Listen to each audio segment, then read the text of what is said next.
Hey guys! So I know that it's been a while. I've just had a lot going on and trying to pay attention to my sobriety and things that are going on with me. I had a sober birthday, so that was great. My son and I just got sushi and sparkling cider and watched movies. And I have to say it was one of the best birthdays that I've had. And part of a lot of what I've been dealing with is letting go. So it kind of brought me to feeling like it's time for me to start telling a little bit of my story. I'm only going to tell it in bits and pieces because it is kind of long. But everybody has a reason as to why I think they get addicted to what they get addicted to. I don't really understand, I believe it's just everyone's chemical imbalance, like why it was alcohol for me and it wasn't Percocets or whatever, because I hate Percocets. I don't like the way that makes me feel. But alcohol, I loved that it numbed a certain part of me. And that's what's brought up this whole, a lot of me needing to let go. And I have to say, like, in my drinking, because I've probably been drinking the last 10 years of my life at least. And it just made me realize, like, a lot of the stuff that I thought that I dealt with, I didn't really deal with. And I never really let go. And this is so real and so different. And getting sober when you don't have a substance to hold on to, at least for me, I'm such an emotional and sensitive person. Like, I feel things more intensely than most people. Dealing with this stuff it's hard. Like, I want to retreat and run and do something, or I don't even know. Like, it just terrifies me. I'm like, I can't feel this, but I have to in order for me to let it go. So, in that, stuff that I've been recently letting go is, I don't think I'll ever fully let go of my abandonment issues, but I'm getting better. I think that's why I retreat and I don't really let people in. I don't think that's definitely why. I see some people and they love people and they love to have people surrounded by them and stuff like that. And for me, I just can't do that. I think I've mentioned before that I'm a foster kid. My brother and I were placed in foster care when we were younger. I also have a younger sister who I haven't seen since I was 5. My brother and I we were court ordered together, and I believe now, I think only because I've had to fill the void with certain things, that we were court ordered together because one of us was bound to have an issue. And we'd also build like a bond at that time, because I don't really remember my sister Kelly. Like, I always remember Miles because we were always placed together. Our biological mother, I believe at the time back then, they diagnosed her with being bipolar. I believe that she's schizophrenic. But I'm not sure. I'm not a doctor. I've only just from the one time I spoke to her, though, it just seemed like that. And apparently my biological father was an alcoholic. We were homeless. We lived off the streets and in like I believe a legit station wagon. So we were placed in foster care. They tried to work things out, my parents, my biological family, and it just didn't work out. And then when I was 5, my brother was 4, I'm the oldest, we were placed with a family in Florida, and they were previously married before and each had sons, like one son each, and then got together and then took in my brother and I. We did have their last name legally, so technically we were actually adopted. Now, for me, in order for me to process, I have to say that I was a foster kid, because I grew up with this family for 13 years practically, and I no longer associate with them. So it's just a lot easier for me to say that they were my foster family than for me to say that they were my family, because to me, maybe this isn't for everybody, but for me, family means forever. No matter what, thick and thin, it is what it is.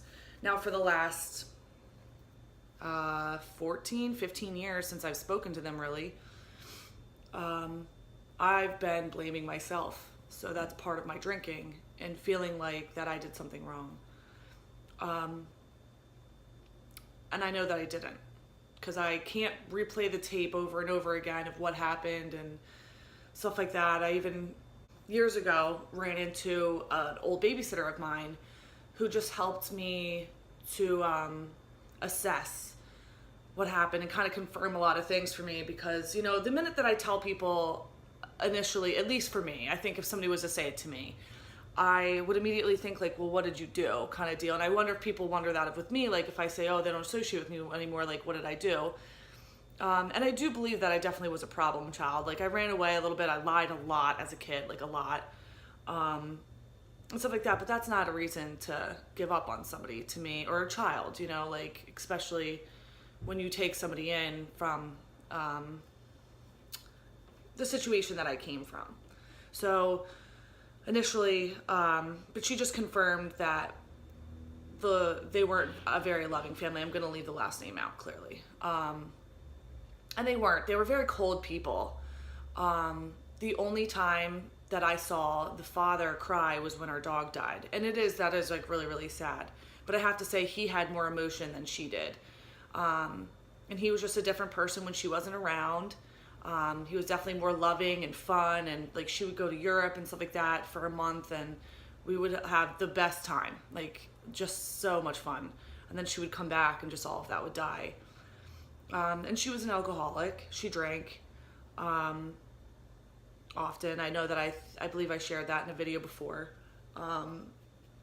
And I see now, like she was just numb and dead to a lot of that inside. And I get it, because I was too. Like I just numbed it. And you don't realize, like you think that alcohol doesn't do that, but it really does. Like I just felt things so differently. And now I'm realizing that that's why I drank a lot. Like I was running from that. I didn't want to feel this pain from them.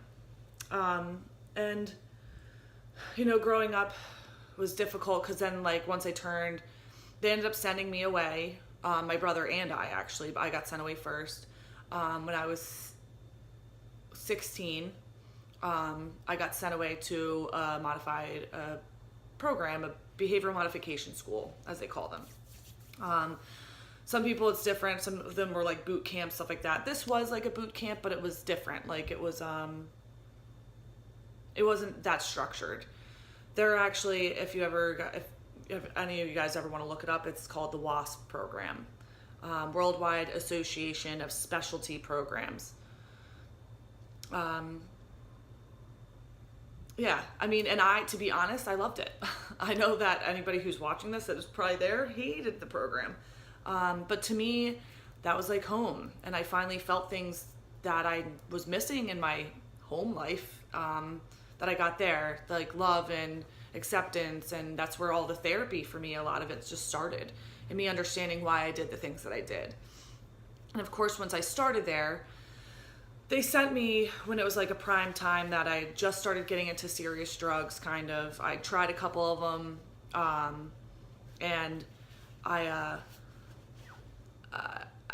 mean, it was great. Like, I don't think addiction was was there for me, was imminent. It definitely could have been. I'm never gonna say that it wasn't. But it was a great experience, and I spent a year and a half there. I ended up graduating. I had to graduate a different way because the foster family was supposed to work a program as well, and they did not. So I don't know. I think I was actually kind of one of the only cases where they had to like pull strings in order to send me home. My brother, on the other hand, got sent to the same program. He kind of rebelled a little bit more. He ended up actually running away from the school, having charges against him, and then getting sent away to still the same program, but in Costa Rica. Looked gorgeous. But the foster family ended up pulling him. So, but he still made it up to like a certain, like, cause there's levels and things like that.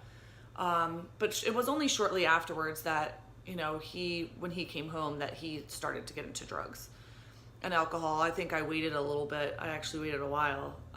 But the minute I touched alcohol, it was game over for me. Like, it was very addictive and very, like, just numbing to avoid. Of course, at that age, I just don't think I believed that I was in addiction, and I don't think I took control of it at that point. But, you know, that's really just all for right now. That's really all I'm going to share. That's, you know, just part of it, part of my story, part of why I drank and why I avoided, and, you know, and that's why now I say, like, I know I've said this in one of my other videos, that like now not drinking, I realize just like how loved I am. And I definitely see love so differently than everybody else. Like, I have a tendency of giving up on people that shouldn't be given up on. And I'm realizing that now. And there's some people in my life that I wish I could take that back.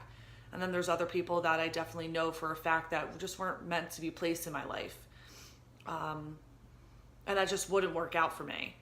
And I'm glad that I am where I'm at and I'm here with the people that are here. And from now on, you know, opening my doors to somebody else, it's gonna be totally different situation, and I'm more insightful and I understand what's going on and that I can assess things. I do let people know like immediately like that I have abandonment issues and that this is, you know, if they know that they're not going to be around, then they shouldn't stay. But yeah, that's really all for me. So it's my 7 months is coming up this weekend as well. So that's great. And yeah, I'm just proud to be sober and letting go and that I'm moving through my life. So I hope the rest of you guys are doing well and that you're staying sober and clean, that this is helping you at least in some process. So namaste sober, and I hope you do too.